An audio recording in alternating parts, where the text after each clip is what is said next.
আপিলের প্রথম দিনে প্রার্থিতা ফিরে পেলেন ৫৬ জন, ১ ডিসি, ২ পুলিশ কমিশনার ও ৫ এসপিকে প্রত্যাহারের নির্দেশ।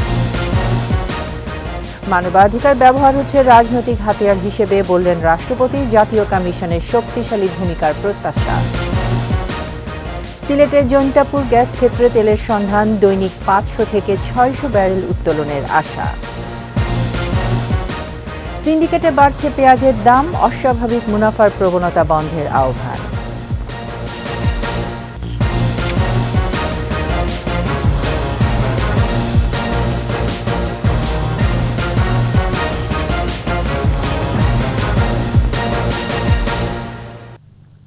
শুনছিলেন ফার্স্ট সিকিউরিটি ইসলামী ব্যাংক লিমিটেড সংবাদ শিরোনাম। আমন্ত্রণ সন্ধ্যা ৭টার ২১ সংবাদে, সাথে আছে আমি তাইজিন রহমান।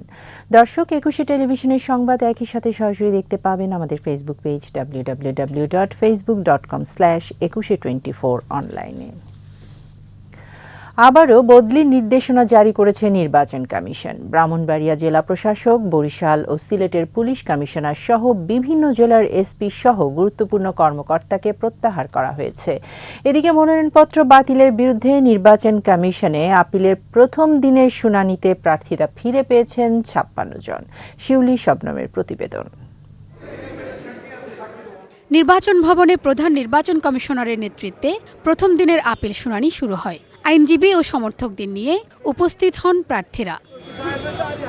নিষ্পত্তির পর প্রথম দিন প্রার্থিতা ফিরে পান কিশোরগঞ্জ ৩ আসনে আওয়ামী লীগের প্রার্থী নাসিরুল ইসলাম আওলাদ, চট্টগ্রাম ৮ আসনের স্বতন্ত্র প্রার্থী সিডিএর সাবেক চেয়ারম্যান আব্দুস সালাম, পাবনা ২ আসনের বিএনএম প্রার্থী কণ্ঠশিল্পী ডলি সায়ন্তনী, বগুড়া ৪ আসনে বাংলাদেশ কংগ্রেসের আশরাফুল আলম ওরফে হিরো আলম সহ উল্লেখযোগ্য সংখ্যক প্রার্থী। উৎসবমুখর এবং অংশগ্রহণমূলক ভোট হবে এমন প্রত্যাশা প্রার্থীদের। এখন পর্যন্ত আমি আশা করছি যে এই নির্বাচন কমিশন নিরপেক্ষতার পরীক্ষায় সম্মানের সাথে উত্তীর্ণ হবে। আমার এলাকাবাসী যারা আছে সবসময় কথা হচ্ছে এবং তারা আমার জন্য অপেক্ষা করছে যে আমি কখন যাব এলাকাতে। ইনশাআল্লাহ অংশগ্রহণমূলক নির্বাচন হবে। নির্বাচন প্রতিদ্বন্দ্বিতাপূর্ণ হবে বলছেন স্বতন্ত্র প্রার্থীরা। সবার জন্য লেভেল প্লেয়িং ফিল্ড নিশ্চিতের আশা তাদের। ফেয়ার ইলেকশন হবে, আমাদের দৃঢ় বিশ্বাস। আমার নেত্রীর কথা আমার নেত্রী রাখবেন। আমার এলাকার জনগণ ভোটাররা অধীর আগ্রহে অপেক্ষা করছে। তবে আবেদন নামঞ্জুর হওয়া প্রার্থীরা বলছেন নির্বাচন কমিশন অন্যায় করেছে তাদের সাথে। আমি বলছি এটা আমার মৌলিক অধিকার ক্ষুণ্ণ করা হয়েছে। আমাকে এমনি যে বিষয়টা করা হয়েছে ওইখানে প্রতারণা করা হয়েছে জেলাতে, টাঙ্গাইলে, এখানেও ঠিক একই অবস্থা হয়েছে। কমিশন আমাকে পরামর্শ দিলেন নামঞ্জুর করে যে উচ্চ আদালতে যান। আমি উচ্চ আদালতে এই বিষয়ে রিট করব। শুনানির প্রথম দিন বরিশাল ৫ আসনের স্বতন্ত্র প্রার্থী সাদিক আব্দুল্লাহ সহ ৬ প্রার্থীর আপিল স্থগিত রাখা হয়েছে। সাদিক আব্দুল্লাহ নামের কোনো কাগজ আছে কি না, এস আব্দুল্লাহ মানে সাদিক আব্দুল্লাহ না। এখন মাননীয় কমিশন যে সিদ্ধান্ত দিবে সেটি আমরা মেনে নেব। এদিকে দ্বাদশ সংসদ নির্বাচন সুষ্ঠু ও নিরপেক্ষভাবে সম্পন্ন করতে জেলা প্রশাসক, পুলিশ কমিশনার, এসপি, ওসিদের আবারও বদলির নির্দেশনা জারি করেছে নির্বাচন commission. Shiuli Shabnam, ২১ television, Dhaka. Alok health care and হাসপাতাল ভোটের খবর।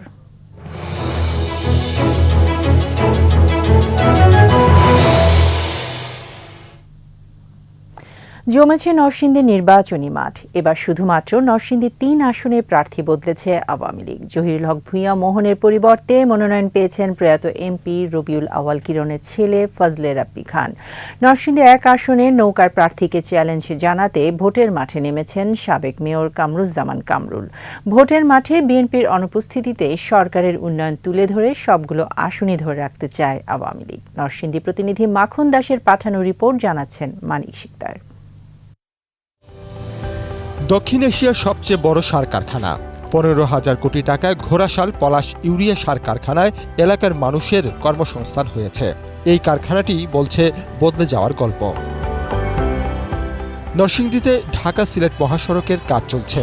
স্থানীয় সরকার বিভাগে ১,০৩০ কোটি টাকার ৩৮টি প্রকল্পে বদলে গেছে গ্রামীণ জীবন। কাঁচা সড়ক পাকা হয়েছে, গ্রামে শহরের সুবিধা। এবারে নির্বাচনে ভোটারদের ভাবনায় উন্নয়নের ধারাবাহিকতা। মিল কারখানা প্রতিষ্ঠিত হয়েছে, অনেক বেকার সমস্যার সমাধান হয়েছে, স্কুল, কলেজ, মাদ্রাসা প্রায় ১০০ উপরে ভবন নির্মিত হয়েছে। এই উন্নয়নের দ্বারা অব্যাহত থাকলে আমাদের পলাশের ইতিমধ্যে পলাশের রূপ পাল্টে গেছে। এই ব্রিজ হওয়াতে চর এলাকার লোকের আর অনেক উন্নত হয়েছে। 500 টাকা ডিসিমের জায়গা আমরা এখন 5-6 লাখ টাকা ডিসিম হয়েছে। এই বিল্ডিংটা করার পরে আমার শিক্ষণ শেখানো কার্যক্রম অনেক সুবিধা হয়েছে এবং জ্বরে পড়াটা অনেক বন্ধ হয়ে গেছে। স্বাধীনতা পরবর্তীকালে দীর্ঘ সময় নরসিংদীতে শক্ত অবস্থান ছিল বিএনপির। 2008 সালে বদলে যাওয়া শুরু। সবগুলো আসনেই জয় পায় আওয়ামী লীগ। এবার নরসিংদী 3-এ মনোনয়ন পাননি সাবেক এমপি জহিরুল হক ভূঁইয়া মোহন। এবার নৌকার প্রার্থী ফজলে রাব্বি খান। বাকি 4টি আসনে শিল্পমন্ত্রী নুরুল মজিদ মাহমুদ হুমায়ুন সহ 4 জনই পুরনো। কোথাও বিরোধ থাকলে সেগুলো মিটিয়ে মাঠে নামছেন প্রার্থীরা। রাস্তা যখন পরিষ্কার হয় তখন সেই রাস্তা দিয়ে অনেকেই আগায় আসার চেষ্টা করে, এটার মধ্যেও কোনো অন্যায় নাই। ইনশাল্লাহ নৌকাই জয় হবে, কারণ নৌকার যিনি কাণ্ডারি, যিনি নৌকার হাল ধরে আছেন, তার মতো নেতা বাংলাদেশে আর দ্বিতীয়টি নেই। আমরা যে কর্মী বাহিনী মাঠে কাজ করাতে পারবো, সাধারণ মানুষের আস্থা অর্জনের জন্য ঘরে ঘরে কাজ করার জন্য যে প্রয়াসটা আমরা গ্রহণ করতে পারবো, এটা আলহামদুলিল্লাহ বাংলাদেশে একটা অনন্য উদাহরণ। তবে নরসিংদী 1 আসনে নিজ দলের নেতা সাবেক মেয়র মোহাম্মদ কামরুজ্জামান কামরুল স্বতন্ত্র প্রার্থী হওয়ায় চ্যালেঞ্জের মুখে অবসরপ্রাপ্ত lieutenant colonel Nazrul Islam hero. জাতীয় পার্টি ভোটের মাঠে সরব থাকলেও এখনও এক দফা দাবিতে বিএনপি। জেলা আহ্বায়ক খায়রুল কবির খোকন ও সদস্য সচিব মঞ্জুর এলাহি কারাগারে। ভারপ্রাপ্ত নেতৃত্ব দিয়ে চলছে দল। এবং এদেশের জনগণের কোনো বিশ্বাস নেই নির্বাচন হবে কি হবে না, অর্থাৎ কী ধরনের হবে। সুতরাং আমাদের এক দফা এক দাবি, এই সরকারের অধীনে আমরা কোনো নির্বাচন করব না। 71টি ইউনিয়ন, 6টি পৌরসভা নিয়ে গঠিত নরসিংদীর 5টি আসনে মোট ভোটার 18,32,319 জন।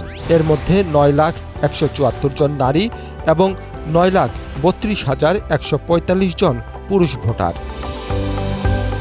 মানিক শিকদার, 21 টেলিভিশন। দ্বাদশ সংসদ নির্বাচনে চূড়ান্ত হয়েছে প্রার্থী তালিকা। ভোটাররা মুখ নতুন জনপ্রতিনিধি নির্বাচনের অপেক্ষায়। পাড়া মহল্লায় চায়ের আড্ডায় বইছে ভোটের হাওয়া। 21 টেলিভিশনের নিয়মিত আয়োজনে আজ জানাচ্ছি গাজীপুর 1 আসনের ভোটারদের ভাবনা আর প্রত্যাশার খবর।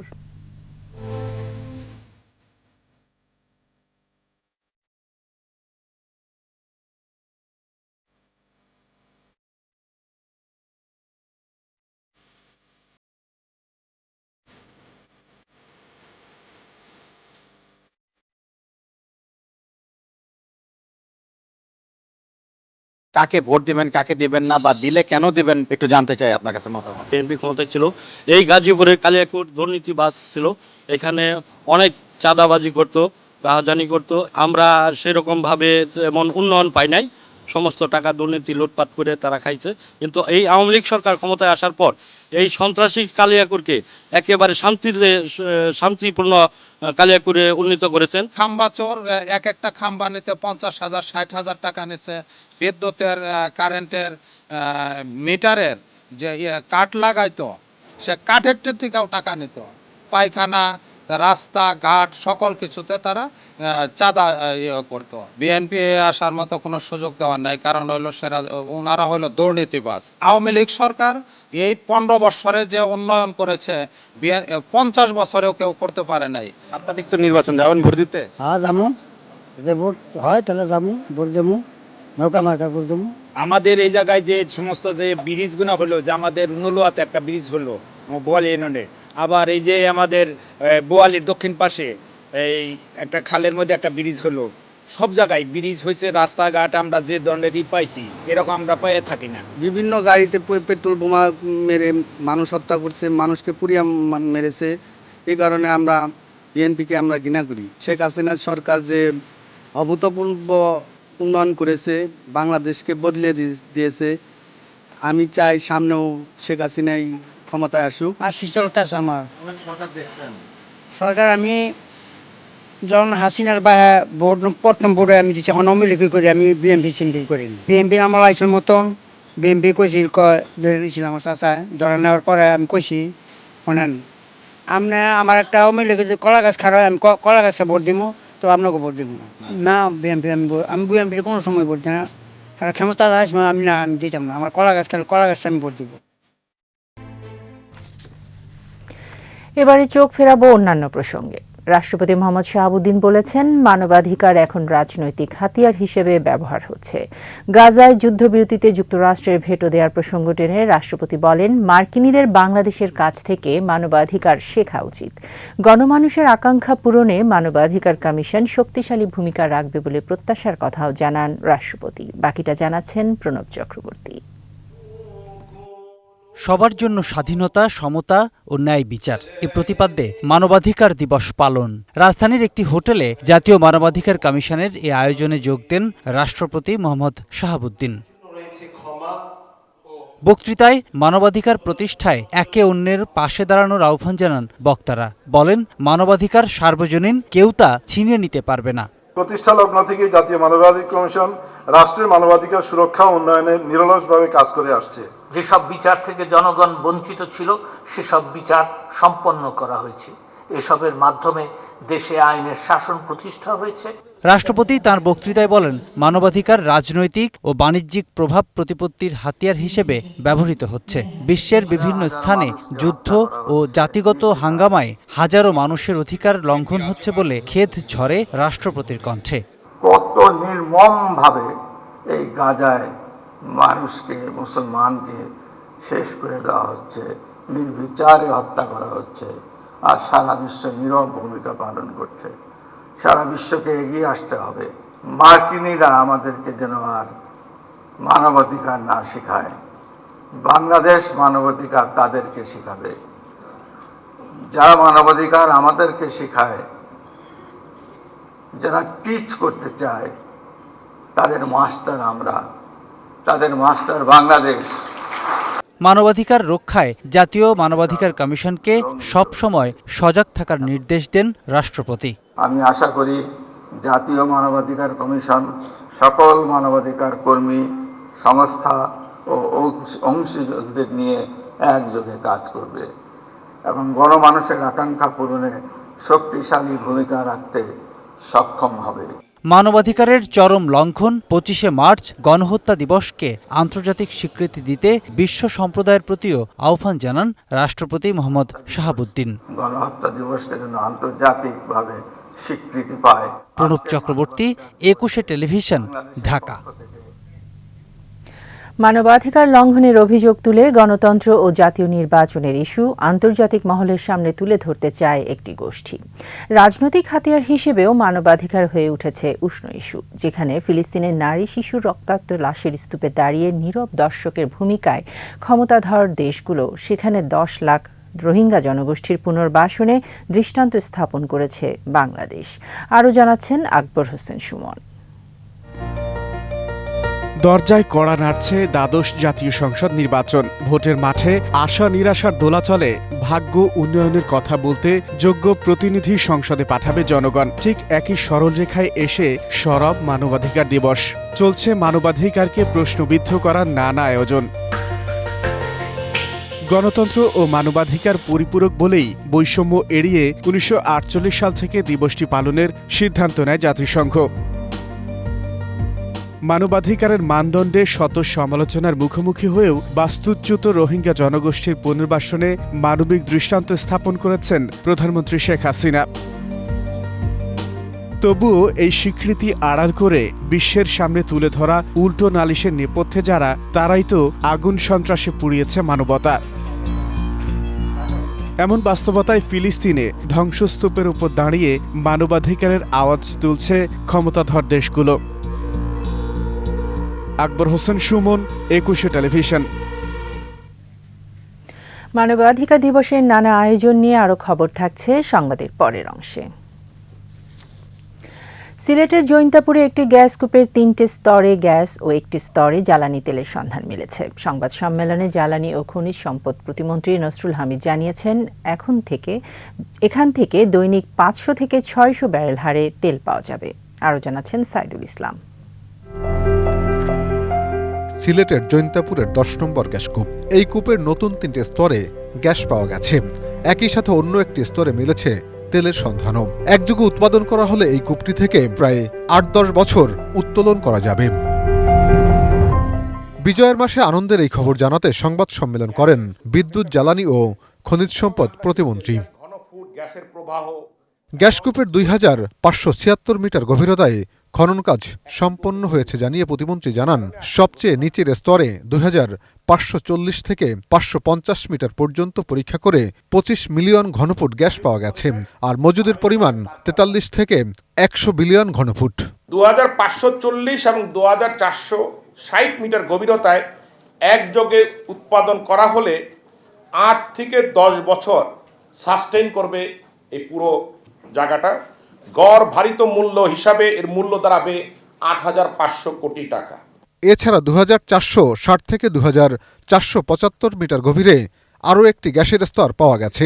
এখানে পরীক্ষা করলে ২৫ থেকে ৩০ মিলিয়ন ঘনফুট গ্যাস পাওয়া যাবে। এর উপর আরও একটি গ্যাসের স্তর রয়েছে বলে জানান প্রতিমন্ত্রী। আমরা আশাবাদী যে ৫০০ থেকে ৬০০ MMC অফ গ্যাস প্রতিদিন আমরা আগামী ২ বছরের মাথায় উঠাতে পারবো। আমরা আশাবাদী যে ২০২৭-২৭-এর দিকে আমরা স্বয়ংসম্পূর্ণ হব অন্তত গ্যাসের ক্ষেত্রে। এছাড়া একই গ্যাসকূপের একটি স্তরে তেলের সন্ধান মিলেছে, যেখান থেকে প্রতি ঘন্টায় ৩৫ ব্যারেল তেলের প্রবাহ পাওয়া যাচ্ছে। ৮/১২/২০২৩ তারিখে টেস্ট করে তেলের উপস্থিতি জানা যায়, যার প্রাথমিকভাবে এপিআই গ্রেভিটি হলো ২৯.৭। এই মুহূর্তে আমাদের প্রায় যে প্রেশার আছে, আমরা ড্রিল করার সময় ৩৫ ব্যারেল তেল এর মতো উঠছে। এখন পরীক্ষা নিরীক্ষা সম্পন্ন হলে জানা যাবে সিলেটের জৈন্তাপুরের এই গ্যাসকূপের মজুদ থাকা তেলের তথ্য। পরীক্ষাটা সম্পূর্ণ হলে তেলের মজুদ জানা যাবে এবং এর জন্য প্রায় ৪ থেকে আরও ৫ মাস লাগবে। সাইদুল ইসলাম, ২১ টেলিভিশন, ঢাকা। এখনো ২০০তেই আছে পেঁয়াজের দর। ভারত রপ্তানি বন্ধ করায় এক লাফে এই দাম বৃদ্ধিকে কারসাজি বলছেন ভোক্তারা। এই অবস্থায় অস্বাভাবিক মুনাফা তুলে নেওয়ার প্রবণতা ত্যাগ করতে ব্যবসায়ীদের আহ্বান জানিয়েছেন বাণিজ্য সচিব তপন কান্তি ঘোষ। মেহেদী হাসানের রিপোর্ট। ভারত রপ্তানি বন্ধ ঘোষণার পরপরই দ্বিগুণ বাড়ে পেঁয়াজের দাম। ভারতীয় পেঁয়াজের পাশাপাশি দেশি পেঁয়াজের কেজি ১২০ টাকা থেকে বেড়ে ২০০ টাকায় ঠেকে। এমনকি সরবরাহ সংকট না থাকা সত্ত্বেও চায়না পেঁয়াজের দামও ৯০ টাকা থেকে বেড়ে হয়েছে ১৫০ টাকা। ভোক্তারা বলছেন, সরবরাহ সংকট হলে দাম বাড়তেই পারে, কিন্তু একদিনের ব্যবধানে অস্বাভাবিক দাম বৃদ্ধি কারসাজি ছাড়া আর কিছুই নয়। আমাদের দেশ এমন, সকালে খবর হওয়ার আগে মনে হয় এরা দাম বাড়ায়। আমরা ভাই অসহায়, না খেয়ে পারতেছি না, কিছু করতে পারতেছি না, অসহায় বাধ্য হয়ে কিনতে হইলো। বাংলাদেশে কি এমন হইলো যে এক রাত্রির ভিতরে সবাই জেনে গেল এবং ১০০ টাকা কেজি পেঁয়াজে বেড়ে গেল? এই যে রহস্যটা কি, এটা তো আমরা বুঝতেছি না। খুচরা ব্যবসায়ীদের অভিযোগ, সিন্ডিকেটের কারণে একদিনের ব্যবধানে এই দাম বৃদ্ধি। খবরে শুনেছে যে ভারত নাকি পেঁয়াজ বন্ধ করে দিতেছে, এইটা বুঝতে পেরে পাইকারি যাদের কাছে হাজার হাজার বস্তা আছে তারা এটা দর বাড়াইতেছে। আমরা তো প্রতিদিন ১ বস্তা কিনি, ১ বস্তাই বেশি। বড় বড় বিজনেসম্যান এরা একসাথে জোট বাইন্দা আপনার সিন্ডিকেটের মাধ্যমে মাল বিক্রি করতেছে। এ অবস্থায় রাজধানীতে এক অনুষ্ঠানে ব্যবসায়ীদের ন্যায়সঙ্গত আচরণের অনুরোধ জানিয়েছেন বাণিজ্য সচিব। পেঁয়াজের দাম হঠাৎ করে দেখা যাচ্ছে ৭০-৮০ টাকা বেড়ে গিয়েছে, এটা অবশ্যই দায়িত্বশীল আচরণ নয়। ব্যবসায়ীদের বুঝতে হবে যে এই দেশের জনগণের জন্যই তাদের ব্যবসা, অবশ্যই প্রফিট করবেন, প্রফিট ছাড়া, লাভ ছাড়া তো কেউ ব্যবসা করবেন না।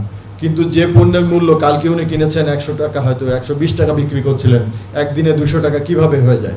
পেঁয়াজের বাজার নিয়ন্ত্রণে দেশের বিভিন্ন স্থানে অভিযান অব্যাহত রেখেছে ভোক্তা অধিকার সংরক্ষণ অধিদপ্তরের ভ্রাম্যমাণ আদালত। মেহেদী হাসান, ২১ টেলিভিশন, ঢাকা। নিচ্ছে সংবাদ বিরতির পর যা থাকবে। মানবাধিকার লঙ্ঘনকারীদের প্রতিহতের আহ্বান বিশিষ্টজনদের, বিচারের দাবি ভুক্তভোগীদের।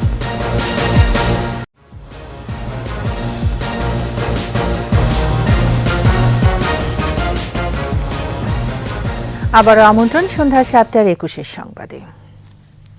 ইউরোপীয় ইলেকশন এক্সপার্ট মিশন ছাড়াও এ পর্যন্ত জাপান, ভারত, ফিলিস্তিন, ওআইসি ও আরব লীগ নির্বাচনে পর্যবেক্ষক পাঠানোর বিষয়টি নিশ্চিত করেছে। পররাষ্ট্র মন্ত্রণালয়ের সাপ্তাহিক ব্রিফিংয়ে জানানো হয়েছে, অন্যান্য দেশের পর্যবেক্ষকদের আসার বিষয়টিও শিগগিরই স্পষ্ট হবে। রিপোর্টে বাকিটা জানাচ্ছেন মোহাম্মদ নূর নবী। ইউরোপীয় ইউনিয়নের ৪ সদস্য বিশিষ্ট নির্বাচন বিশেষজ্ঞ দল ২১ জানুয়ারি পর্যন্ত অবস্থান করবে বাংলাদেশে। ভোটের দিন যতই ঘনিয়ে আসছে, একই প্রশ্ন বারবার ঘুরপাক খাচ্ছে, পর্যবেক্ষণে থাকছে কারা? ইন্ডিয়ার ৩ জন, প্যালেস্টাইনের এই 6 জন, সেখানে আবার দেখা যাচ্ছে যে বাইরে থেকেও আসবে, আবার আমাদের এখানকার যে দূতাবাস সেখান থেকেও হয়তো থাকবে। আর জাপানের ক্ষেত্রে যেটা শুনেছি 16 জন আসার একটা লিস্ট আছে আর কি। জাপানও সম্প্রতি ইলেকশন কমিশনের কাছে আগ্রহ প্রকাশ করেছে। আর যে আবেদনগুলো পাওয়া হয়েছে সেগুলো তো কাজ হচ্ছে, যখন কনফার্মেশন হবে ইলেকশন কমিশনের সাথে তখন জানানো হবে। মন্ত্রণালয়ের নিয়মিত এই ব্রিফিংয়ে জানানো হয়েছে ৭১-এর ১৪ ডিসেম্বর বুদ্ধিজীবী হত্যাকাণ্ডের 2 কুশীলব, যুক্তরাজ্যে বসবাসকারী চৌধুরী মুইনুদ্দিন এবং যুক্তরাষ্ট্রে অবস্থান করা আশরাফুজ্জামান খানকে ফিরিয়ে আনার প্রক্রিয়া চলমান রয়েছে। মূল হোতা যে 2 জন চৌধুরী মাইনুদ্দিন এবং আশরাফ, তাদেরকে দেশে ফেরত আনার ব্যাপারে পররাষ্ট্র মন্ত্রণালয় সর্বদা যে দেশে তারা আছেন সেই 2 দেশের সাথে যোগাযোগ রক্ষা করে চলছে এবং আপডেট আছে। তবে কার্যক্রমের এবং আইনি প্রক্রিয়ার গতিশীলতার কারণে এই সব তথ্য আপনাদের সাথে শেয়ার করা যাচ্ছে না। এদিকে লিবিয়ার বেনগাজি থেকে এ পর্যন্ত 398 জন অনিয়মিত বাংলাদেশিকে ফিরিয়ে আনা গেছে বলেও জানিয়েছে পররাষ্ট্র মন্ত্রণালয়। এরই ধারাবাহিকতায় খুব শীঘ্রই অনিয়মিত বাংলাদেশি নাগরিককে লিবিয়া থেকে অতি সত্বর বাংলাদেশে প্রত্যাবর্তন করা হবে। মোহাম্মদ নুরুন নবী, 21 টেলিভিশন, ঢাকা। বিশ্ব মানবাধিকার দিবসে মানবাধিকার লঙ্ঘনকারীদের বিচারের দাবি উঠল। 1977 সালে অন্যায়ভাবে ফাঁসি দেওয়া সেনা ও বিমান বাহিনীর সদস্যদের স্বজন, বিএনপি জামায়াতের অগ্নিসন্ত্রাসের শিকার ভুক্তভোগী পরিবার এবং 21শে আগস্ট গ্রেনেড হামলায় আহতরা এক হয়ে এই দাবি তোলেন। ভুক্তভোগীরা বলেন, মানবাধিকার লঙ্ঘনকারীরাই এখন মানবাধিকার নিয়ে বড় বড় কথা বলছে। বিস্তারিত পার্থ সারথীর প্রতিবেদনে। বিশ্ব মানবাধিকার দিবসে শিল্পকলা একাডেমির জাতীয় নাট্যশালায় মায়ের কান্না ও অগ্নি সন্ত্রাসের আর্তনাদের যৌথ আয়োজন। অনুষ্ঠানে যোগ দিয়ে দর্শকের আসনে বসেন আওয়ামী লীগের সাধারণ সম্পাদক ওবায়দুল কাদের, তথ্যমন্ত্রী হাসান মাহমুদ সহ দলটির নেতারা। শুরুতেই রাজনীতির নামে নিরীহ মানুষের উপর চালানো নির্মমতার তথ্যচিত্র উপস্থাপন করা হয়। শুরুটা 1977 সালে জিয়াউর রহমানের শাসনামলে। বিচারের নামে প্রহসন চালিয়ে চৌকস সেনাদের ফাঁসি দেওয়ার চিত্র উঠে আসে। প্রশ্ন ওঠে, তখন কোথায় ছিল মানবাধিকার? আমার বয়স যখন 3 বছর, আমার বাবাকে আমার হাত থেকে ছিনিয়ে নিয়ে গিয়েছিল খুনি জিয়ার লোকেরা। আপনারা সবাই সোচ্চার হবেন এবং মনে প্রাণে তাদেরকে ধিক্কার জানাবেন। আমাকে করেছে পিতৃহারা, আমার মাকে করেছে বিধবা, আর আমার দাদাকে করেছে সন্তানহারা। এই খুনি জিয়ার আমরা মরণোত্তর বিচার চাই। ভুক্তভোগীদের বর্ণনায় উঠে আসে 2004 সালের 21শে আগস্ট নারকীয় গ্রেনেড হামলা। রাজধানীসহ দেশের বিভিন্ন স্থানে অবরোধের নামে বিএনপি জামাতের আগুন সন্ত্রাসের শিকার ভুক্তভোগীরাও দুঃসহ যন্ত্রণার কথা ভুলতে পারেননি এখনও। গাড়িতে পেট্রোল বোমা নিক্ষেপ করা হলো, মুহূর্তের মধ্যে পুরো গাড়িতে আগুন জ্বলে গেল, আমার শরীরেও আগুন জ্বলে গেল।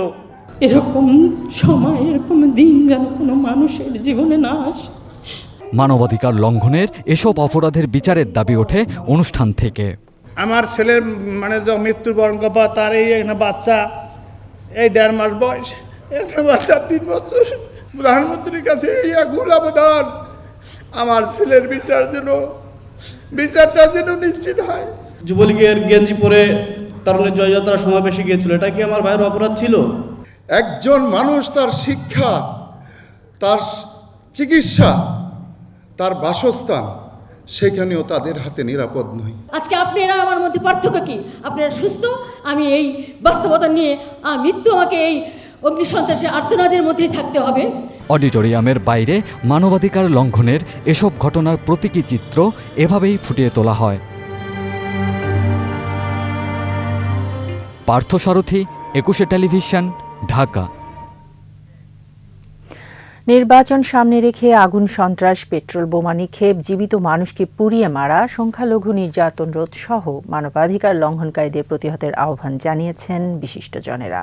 সম্প্রতি বাংলাদেশ আয়োজিত অনুষ্ঠানে তারা বলেন, 1971 সালে এদেশের মানুষের উপর যেমন বর্বরতা, নৃশংসতা চালানো হয়েছিল, আবারও সেই পায়তারা চলছে। আরও জানাচ্ছেন সাইদুল ইসলাম। বাংলাদেশ কর্তৃক আয়োজিত আন্তর্জাতিক মানবাধিকার দিবসে কেন্দ্রীয় শহীদ মিনারে সম্প্রতি বাংলাদেশ আয়োজিত অনুষ্ঠানে যোগ দেন অর্ধশতাধিক প্রগতিশীল সংগঠনের নেতাকর্মীরা। অভিন্ন কণ্ঠের অভিযোগ, স্বাধীনতা বিরোধী শক্তি ৭১ থেকে এখনও বিভিন্ন অপকর্ম করে দেশের মানুষের মানবাধিকার মারাত্মক লঙ্ঘন করে চলেছে।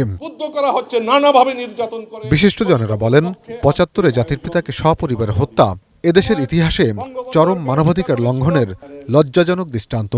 একই চক্র এখনও জ্বালাও পোড়াও আর মানুষ হত্যা করে মানবাধিকার লঙ্ঘন করছে। 2014-এর মতো হাজার হাজার নিরীহ মানুষকে আপনারা হত্যা করছেন, সেটা মানবতা লঙ্ঘিত হয় না।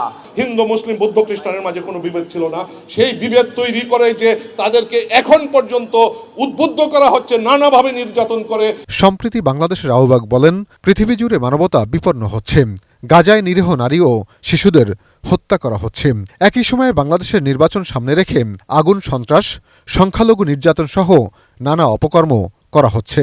একটি শিশু যদি মারা যায়, একটি হাসপাতালের রোগী যদি মারা যায়, একটি জনপদকে যদি উচ্ছেদ করা হয়, কারো কথা না শুনে সেখানে যদি বর্বরতা চালানো হয়, তাহলে কি সেটা মানবিকতার বিরুদ্ধে নয়?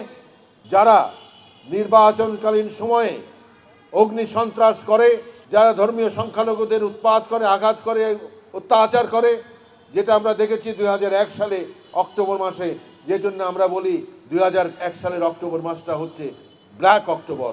প্রধান অতিথির বক্তব্যে বিচারপতি শামসুদ্দিন চৌধুরী মানিক বলেন, খুনি জিয়ার খুনি ছেলে লন্ডনে বসে আগুন সন্ত্রাসের নির্দেশনা সহ নানা অপকর্ম করে মানবাধিকার লঙ্ঘন করে চলেছে।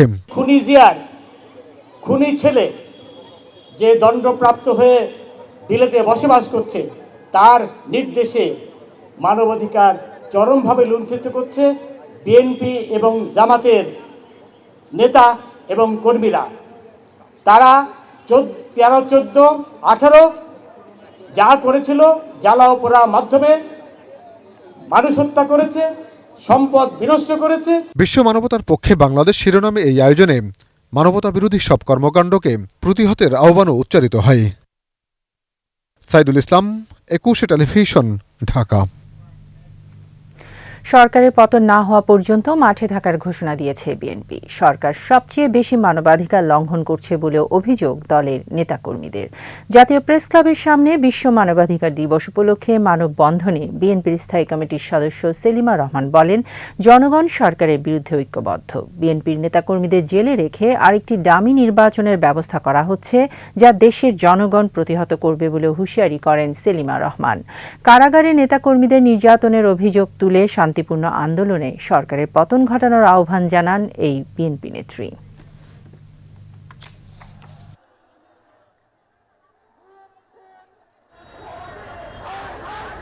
মানবাধিকার লঙ্ঘনে বাংলাদেশ 1 নম্বর। আপনারা দেখেছেন কিভাবে গত 15 বছর যাবৎ আমাদের গুম, খুন, বিচার বহির্ভূত হত্যা করে, আমাদের নেতাকর্মীকে গ্রেফতার করে 20,000 আমাদের গ্রেফতার করেছে আমাদের নেতাকর্মীকে।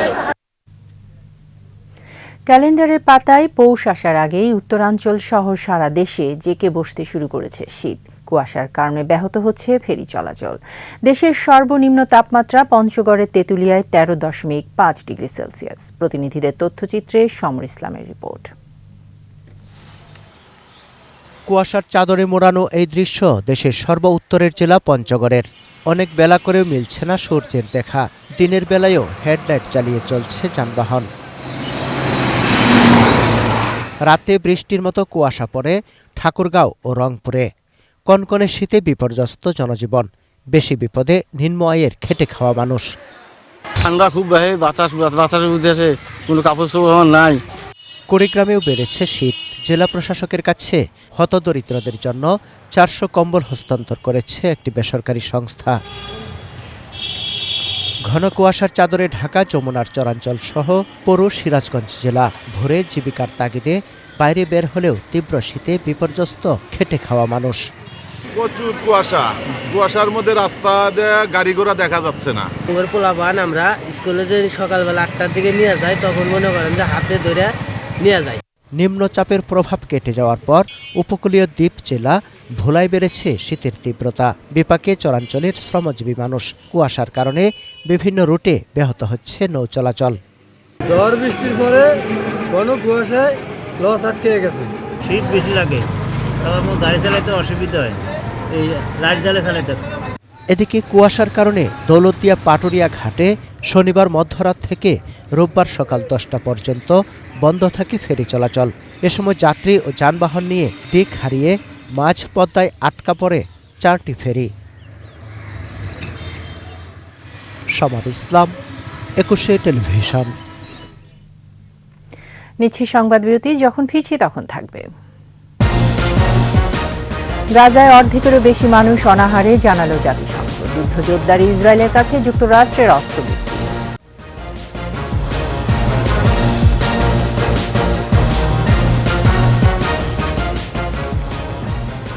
আবারও আমন্ত্রণ সন্ধ্যা 7:21 সংবাদে। 1 ইঞ্চি জমিও অনাবাদি থাকবে না, প্রধানমন্ত্রীর এমন আহ্বানে ঢাকা চট্টগ্রাম মহাসড়কের বিভাজনে চাষাবাদ করছেন ফেনীর শতাধিক কৃষক। এ কাজে সহযোগিতা দিচ্ছে কৃষি বিভাগ। ফেনী থেকে নজরুল ইসলাম রঞ্জুর রিপোর্ট, জানাচ্ছেন রত্না জামান। সড়ক বিভাজনে ফসলের সমারোহ। লাল শাক, পালং শাক, করলা আর ঢেঁড়স সহ শীতকালীন ফসল আবাদে ব্যস্ত তারা।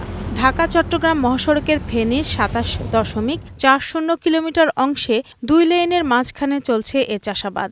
12 থেকে 20 ফুট পর্যন্ত খালি জায়গায় মাটি ভরাট করে বিভিন্ন জাতের ঔষধি ও ফুলের গাছ রোপণ করে সড়ক কর্তৃপক্ষ। এসব গাছের নিচে কৃষকরা করছে সবজি চাষ। মহাসড়কের ছনুয়া, লেমুয়া, ফরহাদনগর ইউনিয়নে মহাসড়কের বিভাজনে বিভিন্ন প্রকার ফসলে ভরে গেছে। এখানে উৎপাদিত শাকসবজি নিজেদের চাহিদা মিটিয়ে যাচ্ছে স্থানীয় বাজারে। এখানে ভেন্ডি লাগাইছি, মিষ্টি কুমড়া, লাল শাক, বিভিন্ন সবজি করি, খাই, বেশি। 2 মাসের মধ্যে 2-3 হাজার টাকা মানে কাঁচা তরকারি বিক্রি করছি। টাকাটা খালি ভরে থাকাতে আমার কাছে ভালো লাগছে, আমি করছি। চলতি মৌসুমে সড়ক বিভাজনে চাষাবাদের পরিধি বেড়েছে, জানান কৃষি কর্মকর্তা। মহাসড়কের মাঝখানে যে আইল্যান্ড আছে, এখানে একদম ইজিভাবে সবজি চাষ করা যায়, আর এখানেই বিক্রি হয়। এটা বর্ষার পরে পানি সেচের একটু সমস্যা, এই জন্য তাদের উৎপাদন খরচ বেড়ে যায়। সারা দেশের সড়ক বিভাজন সহ পতিত জমিগুলো কাজে লাগালে দেশে সবজির চাহিদা নিশ্চিতের পাশাপাশি রপ্তানিও সম্ভব বলে মনে করেন চাষাবাদে জড়িতরা। রত্না জামান, 21 টেলিভিশন। এবারে বিজয়ের মাসের খবর।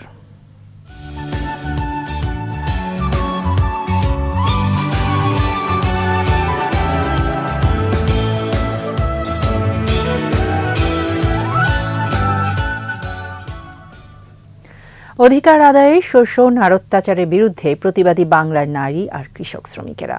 ৭১-এর মহান মুক্তিযুদ্ধে তাদের অবদানও কম নয়। বিজয়ের মাসে তাদের মূল্যায়নের তাগিদ বিশিষ্টজনদের। আদিত্য মামুনের রিপোর্ট।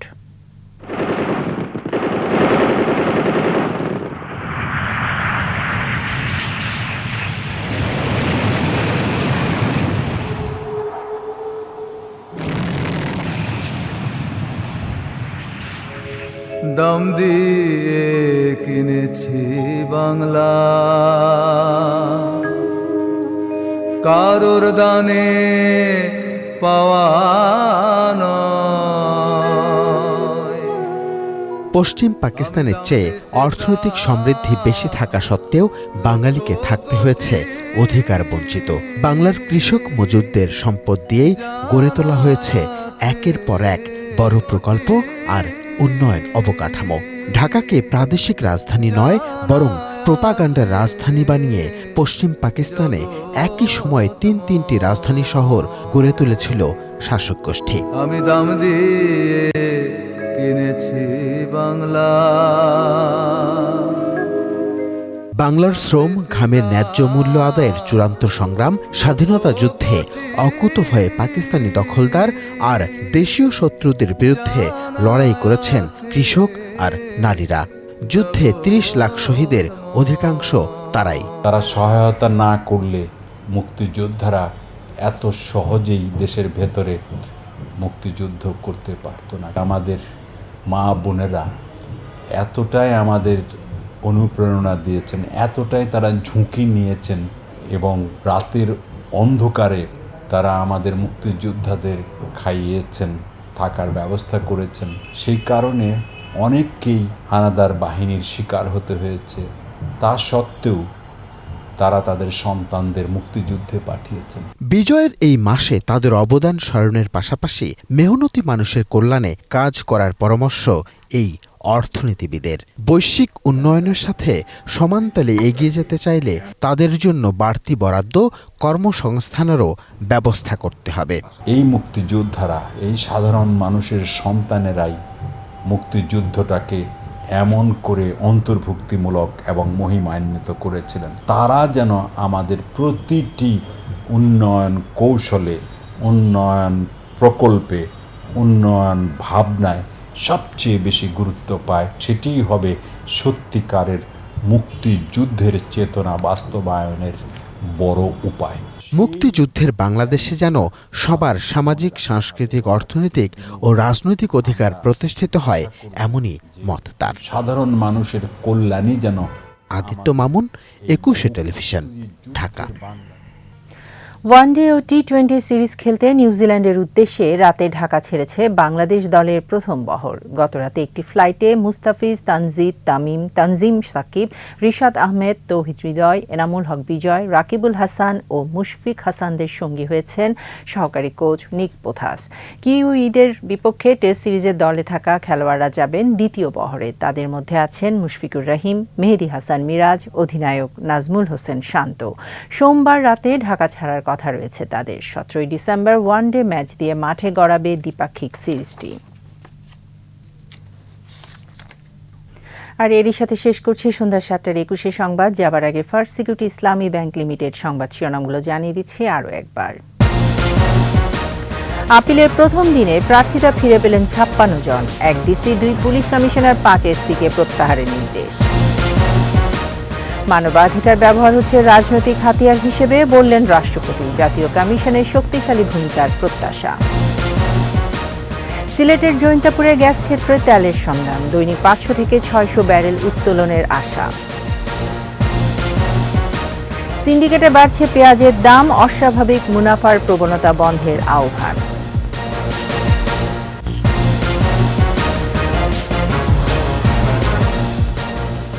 সর্বশেষ খবর জানতে ডায়াল করুন 2021 নম্বরে, আর ভিজিট করুন 21-tv.com এই ওয়েবসাইটে। এছাড়া ফেসবুকে ভিজিট করতে পারেন facebook.com/2124 অনলাইনে। পরের সংবাদ রাত 9টায় দেখার আমন্ত্রণ রইল। স্বাস্থ্যবিধি মেনে চলুন, সুস্থ থাকুন।